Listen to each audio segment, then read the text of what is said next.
ಧರ್ಮಕ್ಕೋಸ್ಕರ Muslim league ಎಲ್ಲ ಮುಸಲ್ಮಾನರನ್ನು ಒಗ್ಗೂಡಿಸಿ ಕಾಂಗ್ರೆಸ್ಗೆ ಮತ ಹಾಕುವಂತೆ ಪ್ರೇರೇಪಿಸಿ ಕಾಂಗ್ರೆಸ್ ಬೆಂಬಲಿತ ಇಂಡಿ ಅಲಯನ್ಸ್ ಪಕ್ಷಗಳಿಗೆ ಮುಸಲ್ಮಾನರೆಲ್ಲರೂ ಒಗ್ಗೂಡಿ ಮತ ಹಾಕಿದರು.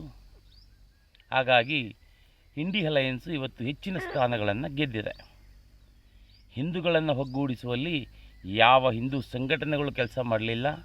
ಜೊತೆಗೆ ಹಿಂದೂಗಳು ಸಹ ಜಾತಿಯಲ್ಲಿ ಹರಿದು ಹಂಚೋಗಿದ್ದಾರೆ. ಜಾತಿಯ ಹೆಸರಲ್ಲಿ ಛಿದ್ರರಾಗಿದ್ದಾರೆ. ಹಾಗಾಗಿ ಇವತ್ತು ಬಿ ಜೆ ಪಿಗೆ ಸರಳ ಬಹುಮತ ಬರುವಲ್ಲಿ ವಿಫಲವಾಗಿದೆ. ಮೋದಿಯವರು ಈಗ ಏಕಪಕ್ಷೀಯ ನಿರ್ಧಾರವನ್ನು ತೆಗೆದುಕೊಳ್ಳಲಿಕ್ಕೆ ತುಂಬ ಕಷ್ಟ. ಏಕೆಂದರೆ ಸಮ್ಮಿಶ್ರ ಸರ್ಕಾರ ದೇಶದಲ್ಲಿ ಅಸ್ತಿತ್ವಕ್ಕೆ ಬರುತ್ತೆ.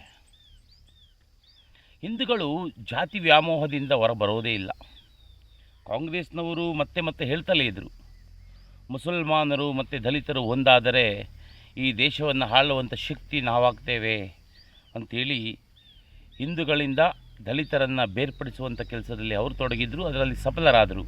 ಅದೇ ರೀತಿ ಮುಸಲ್ಮಾನರನ್ನು ಎತ್ತಿಕಟ್ಟಿ ಮುಸಲ್ಮಾನರ ಓಟುಗಳನ್ನು ಒಗ್ಗೂಡಿಸಿ ಅವರು ಅತಿ ಹೆಚ್ಚು ಸ್ಥಾನಗಳನ್ನು ಗೆಲ್ಲುವಲ್ಲಿ ಸಫಲರಾಗಿದ್ದಾರೆ.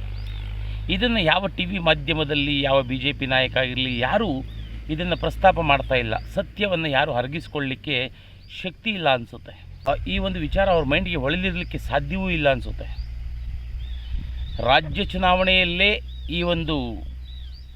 ಚುನಾವಣೆಯಲ್ಲಿ ಮುಸಲ್ಮಾನರು ನಿರ್ಣಾಯಕರಾಗಿ 136 ಸೀಟುಗಳನ್ನು ಗೆಲ್ಲಿಸಿದಾಗ ಬಿ ಜೆ ಪಿ ಎಚ್ಚೆತ್ತುಕೊಳ್ಬೇಕಾಯಿತು. ಆದರೆ ಎಚ್ಚೆತ್ತುಕೊಳ್ಳಿಲ್ಲ. ಈಗ ದೇಶದ ಚುನಾವಣೆ, ಈ ಚುನಾವಣೆಯಲ್ಲಿ ಇಡೀ ದೇಶಾದ್ಯಂತ ಇರತಕ್ಕಂಥ 35% ಮುಸಲ್ಮಾನರು ಒಗ್ಗೂಡಿದ್ದಾರೆ. ಹಾಗಾಗಿ ಅವರಿಗೆ ಬೇಕಾದಂಥ ಪಕ್ಷಗಳಿಗೆ ಅವರು ಮತ ಹಾಕುವ ಮೂಲಕ ಹೆಚ್ಚಿನ ಸ್ಥಾನವನ್ನು ಗೆದ್ದಿದ್ದಾರೆ.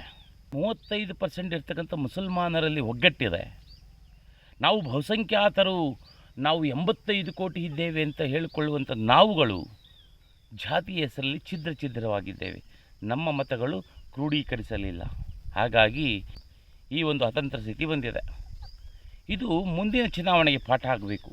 ಇಲ್ಲವಾದರೆ 2029ಕ್ಕೆ ಭಾರತ ಇಸ್ಲಾಮಿಕ್ ರಾಷ್ಟ್ರ ಆಗುವುದನ್ನು ತಪ್ಪಿಸಲಿಕ್ಕೆ ಯಾರಿಂದಲೂ ಸಾಧ್ಯವಿಲ್ಲ. ಕಾಂಗ್ರೆಸ್ನವರು ಅನೇಕ ವಿಚಾರಗಳನ್ನು ಬಹಿರಂಗಗೊಳಿಸಿದರು.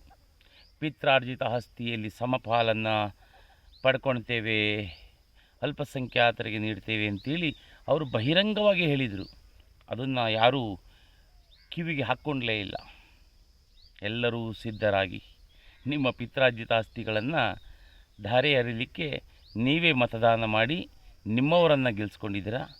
ಪ್ರತಿಯೊಬ್ಬರು ಸರ್ವನಾಶ ಆಗಲಿಕ್ಕೆ ತುದಿಗಾಲಲ್ಲಿ ನಿಂತು ನಿರೀಕ್ಷೆ ಮಾಡಿ.